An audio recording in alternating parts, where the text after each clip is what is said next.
probably one of the other things about that you wrote that I shared the most was why the most educated people in America fall for anti-Semitic lies for The Atlantic. And I just realized it's been like a year, maybe a little over a year since you wrote this. I wanted to hear just your reflections on anti-Semitism today, what's happening on campuses today. Right after October 7th of 2023, I was asked to participate in this anti-Semitism advisory group to the now former president of Harvard, who did not take our advice, shall we say. It went incredibly badly. In fact, it went so badly that I ended up as a witness in Congress's investigation of these universities. So I sort of had a front row seat to this unbelievable train wreck. And what I found was that, and this is something, I mean, I did write about this in that article, but it's become much clearer to me since then.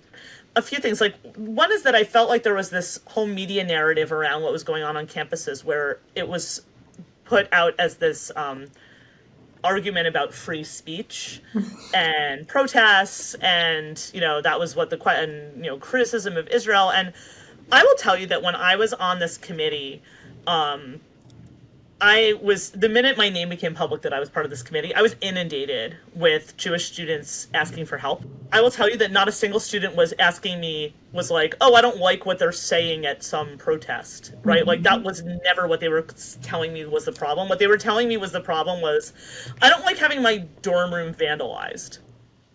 I don't like having my professor throw me out of class for being Israeli. I mean, one of the students said that they had to take their final in the encampment. I mean, it was the level that these students were experiencing targeted and almost violent, like, hate and attacks on their safety. Like, they were afraid to go home. They needed people to escort them to their dorm rooms. It was such a horrific violation of their basic just right to safety. I mean, and that's what this was. I mean, this was not, this whole idea of like, oh, there's this big debate about free speech. It's like, no, literally what these students were, they were like, I don't like being spat on my way to class.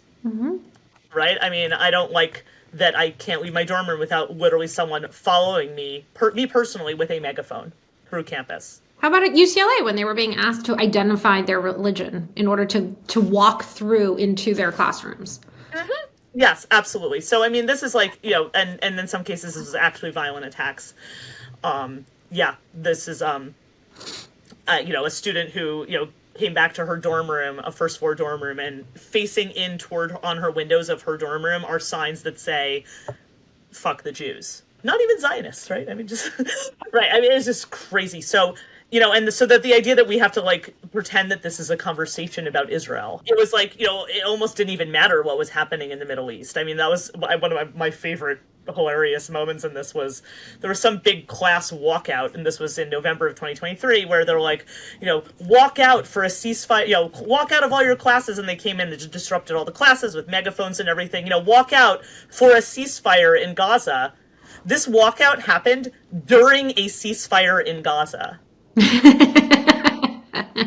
happened again, like just a couple months ago in Colombia. There was like, giant protests, protests for a ceasefire in Gaza. I'm like, guys, I have great news for you. There's a ceasefire in Gaza. It's like, what's happening in the Middle East is basically irrelevant to this, right? I mean, this is about, this is about intimidating. I mean, in these cases, this is like directly about intimidating Jewish students. So in terms of like what's happened since then, what's become much more clear to me since I wrote that piece and since I was involved in this congressional investigation is with the universities is they're teaching this. I was part of this Harvard Jewish Alumni Alliance, and I did not do this, but other members of that group did this massive audit of everything that Harvard has been teaching about Jews and Israel in recent years. And I mean, it's astounding. What we're basically talking about is people teaching anti-Semitic lies in class. Not as like an opinion, but like as the basis of the class. Like an entire class about settler colonial determinants of health, where we're talking about, Israel as a settler colonialist state. This is a talking point from the KGB. Israel as a settler colonialist state is a talking point that emerged from the KGB in the 1960s. That is the origin of that idea.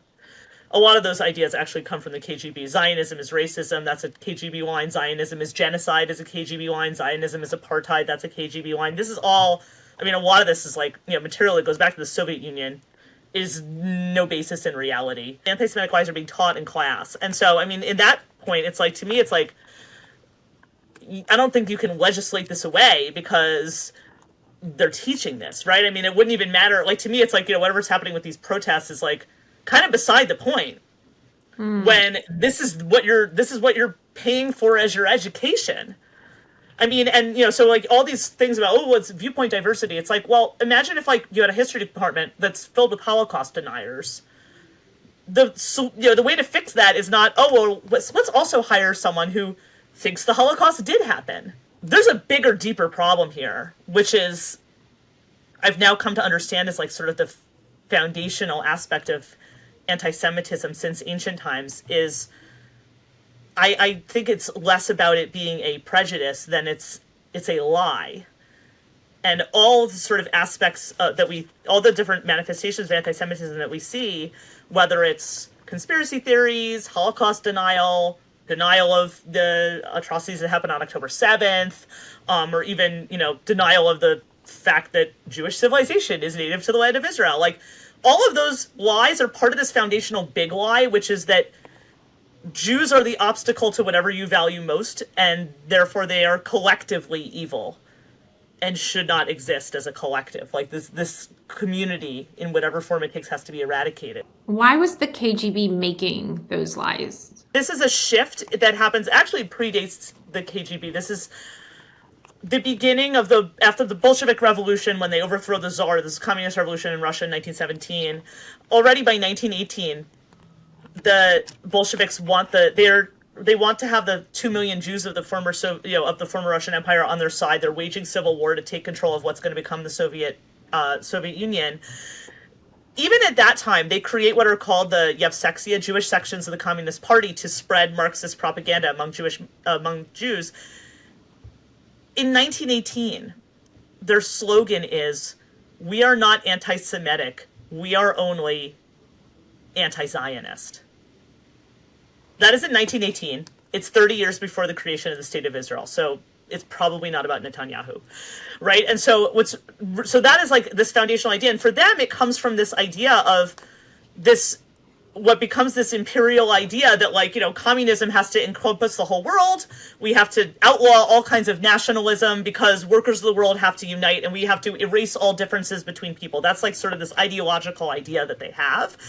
And so, and they want to be all modern. So it's like, of course, and then, we were against the Nazis in World War II. We don't believe in this racist idea of anti-Semitism. We are only anti-Zionist. Meanwhile, while not being anti-Semitic, just being anti-Zionist, they managed to persecute and imprison and torture and murder tens of thousands of Jews. And this goes to that idea that becomes a tyrannical regime that can't tolerate any form of dissent. So any tyrannical regime is going to go after the Jewish community because the Jewish community is a nonconformist community, right? In whatever form that takes, like, this is always going to activate, it's going to piss off tyrants. So it's like, Jews can only be Jewish under our terms, right? Which is, in this case, you cannot be a Zionist, right? Because that is undermining our ideas. In the 1960s with the KGB, what happens is at that point, they've created a full-blown empire where they have client states in many parts of the world, and they have all these client states in the Arab world that are basically Soviet proxies, that they're basically under Soviet control or Soviet sponsorship in the Middle East. And what happens is they basically have goaded a lot of these countries, which were, there's multiple reasons for this, but in the Six-Day War, when you have these countries that are devoted to the annihilation of Israel, and they lose badly. Right? I mean, you have the massive loss in the Six-Day War of these countries that were Soviet-sponsored countries, were being supplied and trained by the Soviets. They have to explain this loss, right? Which is hugely embarrassing for them. It is a huge hit to their power.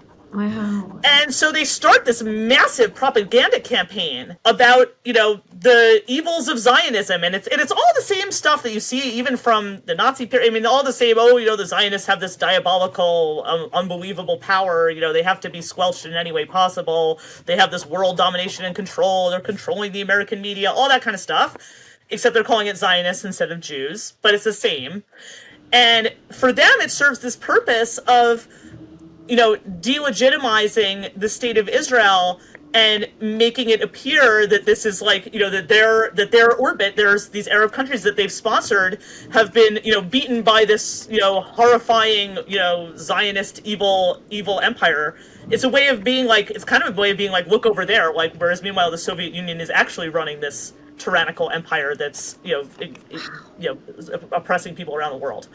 There's like I've been in conversations with some other incredible Jewish thought leaders who talk about, it's time to sort of sunset the word Zionist, because we've achieved it and it has materialized. And so we're not in the pursuit of it. It exists. It's not up for debate. It's not up for conversation. The relationship between the Jewish people and the land of Israel is, it can't be disentangled, to be honest. It's like, everything about Jewish culture is based on, it's even the microclimate of the land of Israel, right? It's like, why do we have all these penitential holidays in the fall? Because, in the ancient Near East, this was one of the civilizations that didn't have a river.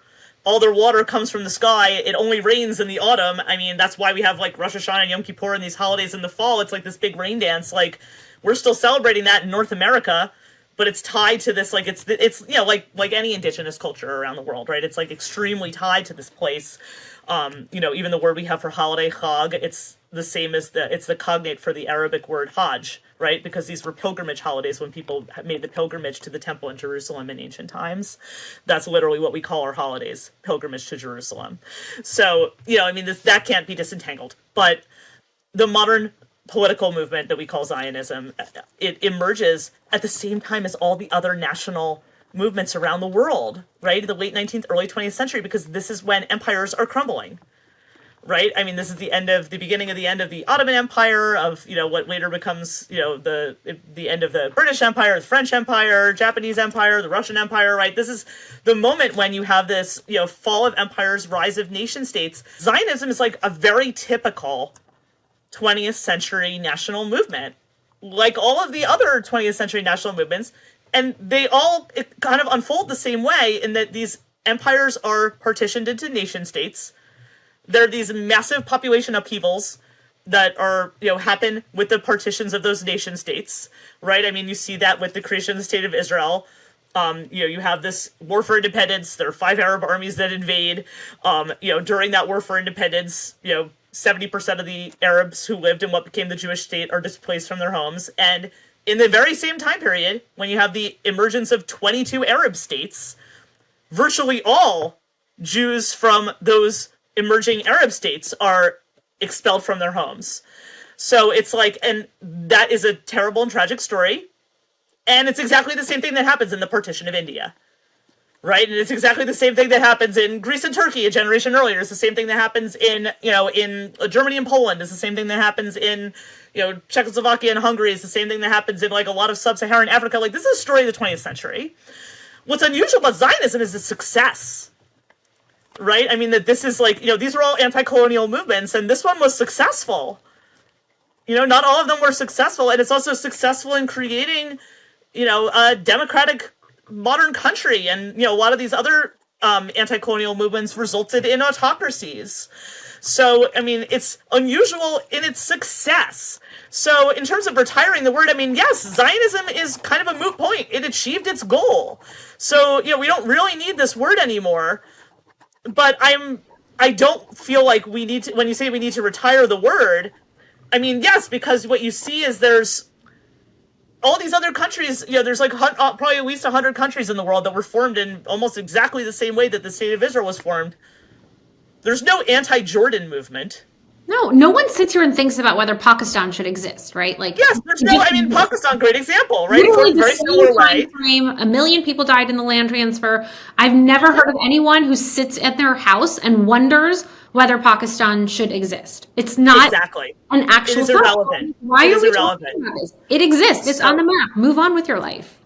Correct. That is sort of why. And this is the world we've inherited. And so, yes. So should we retire this word? The only thing is that, like, the only reason to retire this word is because of how it has been co-opted by people who want to uncreate the state of Israel.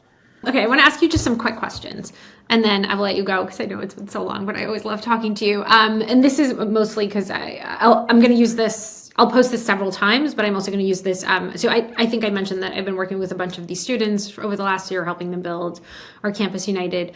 And so, Yes, amazing work. um, Thank you so much for everything you're doing.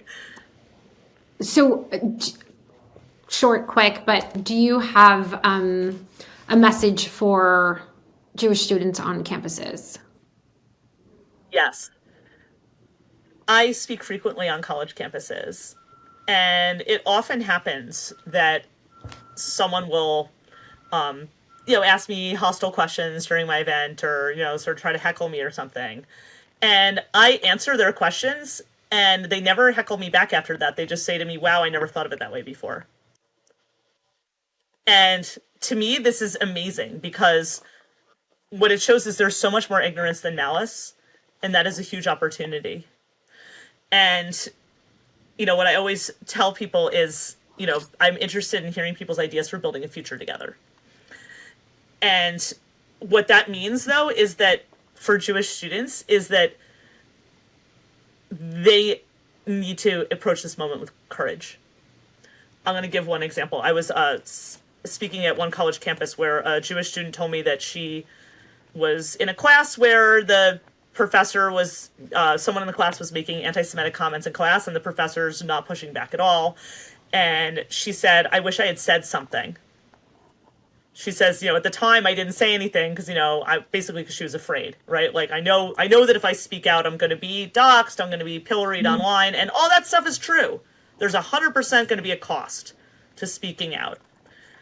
But what I told this student is you're not thinking long term enough. Because what you're not thinking about is the cost of not speaking out. What you are losing by not speaking out. Because by not speaking out in that moment, you gave up that room to people who hate you. You also lost the opportunity to find out who else was on your side. Because the reality is, like, most people are not haters. And most people are, not on board with, like, saying yay to Hamas. Right? Like, frankly, most Palestinians are not fans of Hamas. Right? This is not, a popular cause. And the reality is that there are a lot of people who are on your side, and you don't even know that they're on your side. And you won't find that out until you speak out. And so to me, this is like the moment to find the courage to speak out and consider not just the costs of speaking out, but what you have to gain.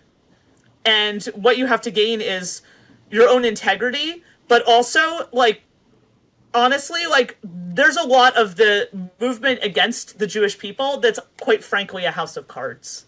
It's not that hard to flick it over, and people are just afraid to try. So my message for Jewish students today is, as it says in the Tanakh and the Hebrew Bible, chazak ve'ematz, be strong and courageous.